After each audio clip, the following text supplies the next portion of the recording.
ये एकता कपूर जैसी महिला है जो टीवी सीरियल से हमारे समाज को बर्बाद कर रही है, क्योंकि षड्यंत्र चल रहा है ना इस्लामिक देश बनाने का। तो बहनों के दिमाग खराब करो। एक जो महिला है वो दो परिवार को जोड़ती है, ससुराल पक्ष और मायका पक्ष।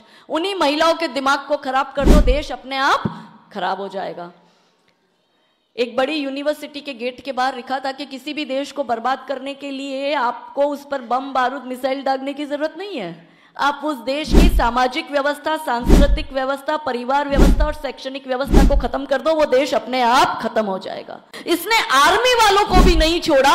ये XXX जैसी वेब सीरीज बनाती है और क्या दिखाती है कि आर्मी ऑफिसर बॉर्डर पर खड़ा होके देश की सेवा कर रहा है तो 8-8, 10-10 महीने, 1-1 साल अपने घर नहीं आता, तो उसकी जो धर्म पत्नी है वो अपनी सेक्सुअल नीड पूरी करने के लिए अलग अलग पुरुषों के साथ अवैध संबंध में रहती है। सच में ऐसा होता है क्या?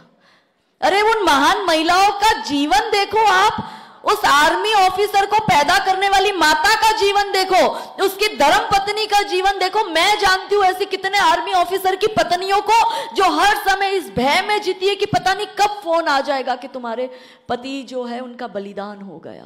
वो उस भय में जीती है। उसकी जगह क्या ये दिखाती है एकता कपूर कि पति बॉर्डर पे खड़ा है, पत्नी पीछे रंगरेलियां मना रही है, और वो भी कोई एक पुरुष के साथ नहीं, अनेक पुरुषों के साथ। इसका बहुत बड़ा विरोध हुआ था। आर्मी वालों ने इस पे स्टेटमेंट दिया था, वो एपिसोड निकलवाया गया था और आंदोलन किया था आर्मी वालों ने, मगर इस पर केस नहीं हुआ, इसको जेल में नहीं डाला। इसने ऑल्ट बालाजी करके इसका OTT प्लेटफॉर्म चलता है, उसमें इसने सीरीज बनाई। क्या दिखाया उसमें कि किचन का प्लेटफॉर्म है, उधर उस प्लेटफॉर्म पर जेठानी भी खड़ी है, देरानी भी खड़ी है और एक दूसरी भी देरानी खड़ी है, और देवर सडनली किचन में आता है भाभी से खाना लेने, और देवर जो है वो शर्टलेस आता है।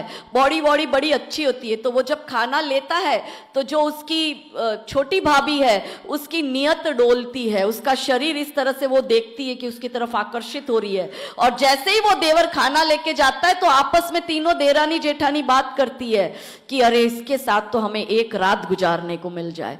लिटरली ये बोल रहे हैं, मतलब बड़ी भाभी तो हमारे में मां समान है।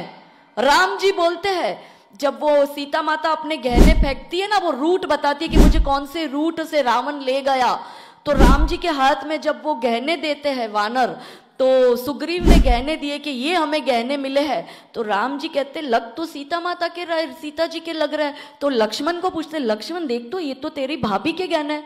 लक्ष्मण के भैया मुझे क्या पता, मैंने तो भाभी के चरणों के सिवाय कभी उनको ऊपर आंख उठा के देखा भी नहीं। वो भाभी माँ, हमारे में भाभी माँ समान है, और वो एकता कपूर देख रही है कि वो भाभी गलत नियत डाल रही है देवर पर, और देवर भाभी के रिलेशन। और हदें तो उसने तब पार करी, 2 एपिसोड हमने झगड़कर कोर्ट में अर्जी लगाकर वो 2 एपिसोड हमने डिलीट कराए, जिसमें दादी और पोते के विभत्स शारीरिक संबंध दिखाए हैं।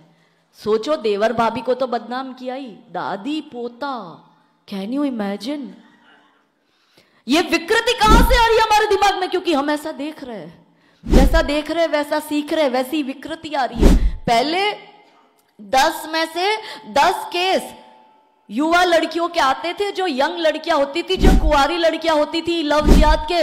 अब 10 में से 6 केस विवाहित महिलाओं के आ रहे हैं। मतलब षड्यंत्र है कि एक हिंदू की कुंवारी लड़की को उठा के मियां ले जाएगा तो एक लड़की का ही जीवन बर्बाद होगा, मगर हिंदुओं की व्यवस्था को बर्बाद करना है तो विवाहित महिलाओं को उठा के ले जाओ, 2 परिवार बर्बाद, 2 कुटुंब बर्बाद, मायका पक्ष बर्बाद, ससुराल पक्ष बर्बाद। और ये उसी विवाहित महिलाओं को उठा के ले जाते हैं जिसके छोटे छोटे बच्चे हैं, तो वो बच्चों का भी जीवन बर्बाद।